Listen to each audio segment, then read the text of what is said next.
第8章。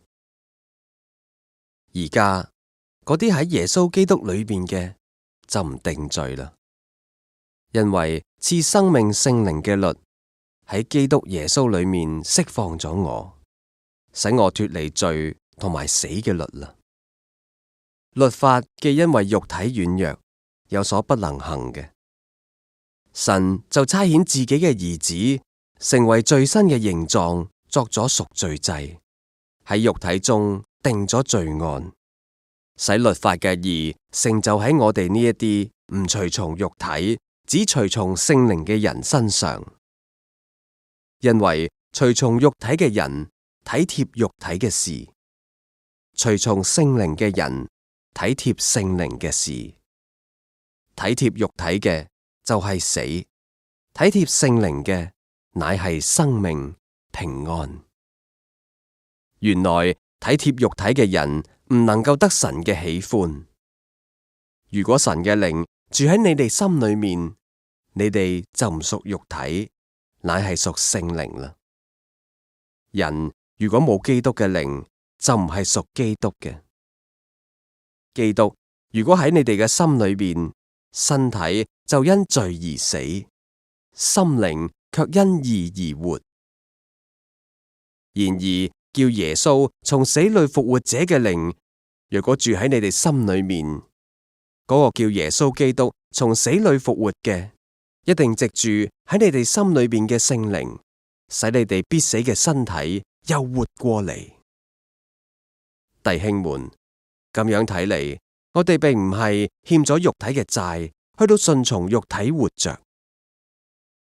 你哋若果順從肉體活着，必要死；若果靠着聖靈治死身體嘅惡行，必要活着。因為凡被神嘅靈引導嘅，都係神嘅兒子。你哋所受嘅唔係奴僕嘅心，仍舊害怕；所受嘅乃係兒子嘅心。因此，我哋呼叫阿爸父。聖靈與我哋嘅心同證，我哋係神嘅兒女。既然係兒女，就係後嗣，就係神嘅後嗣，同基督同作後嗣。如果我哋同佢一同受苦，就必同佢一同得榮耀。我諗而家嘅苦楚，若果比起將來要顯喺我哋嘅榮耀，就不足介意啦。受造之物切望等候神嘅眾子顯出嚟，因為受造之物伏咗喺虛空之下，唔係自己願意，乃係因為嗰個叫佢哋咁樣嘅。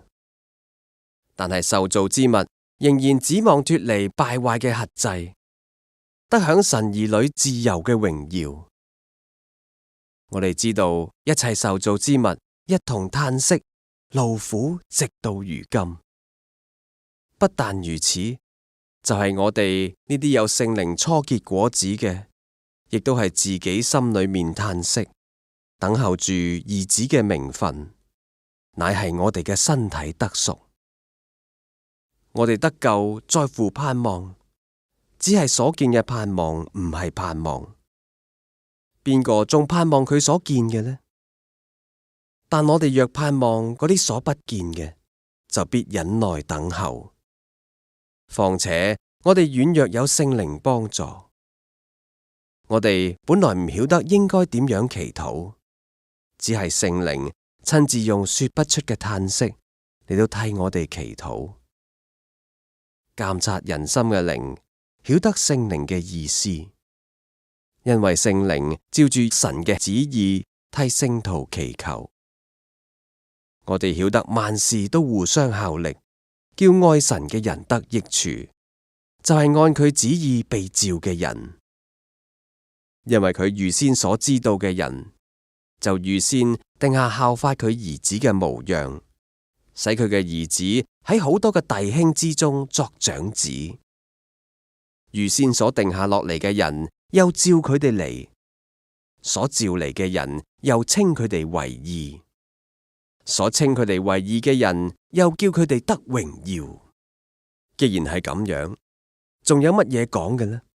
神若幫助我哋，邊個能夠敵擋我哋呢？神既不愛惜自己嘅兒子，為我哋眾人捨咗，豈唔亦都將萬物同埋佢一同白白嘅賜俾我哋嗎？邊個能夠控告神所揀選嘅人呢？有神稱佢哋為義啦。邊個能夠定佢哋嘅罪呢？有基督耶穌已經死咗，並且從死裏復活，而家喺神嘅右邊替我哋祈求。邊個能夠使我哋同基督嘅愛隔絕呢？難道係患難嗎？係困苦嗎？係逼迫嗎？係飢餓嗎？係赤身露體嗎？係危險嗎？係刀劍嗎？如經上所記，我哋為你嘅緣故終日被殺，人睇我哋好似將宰嘅羊。然而靠住愛我哋嘅主，喺呢啲一切嘅事上邊，已經得勝有餘啦。因為我深信，無論係死係生，係天使係掌權嘅，係有能力嘅，係而家嘅事，係將來嘅事，係高處嘅，係低處嘅，係其他嘅受造之物，都唔能夠叫我哋同神嘅愛隔絕。呢一個愛係喺我哋嘅主基督耶穌裏嘅。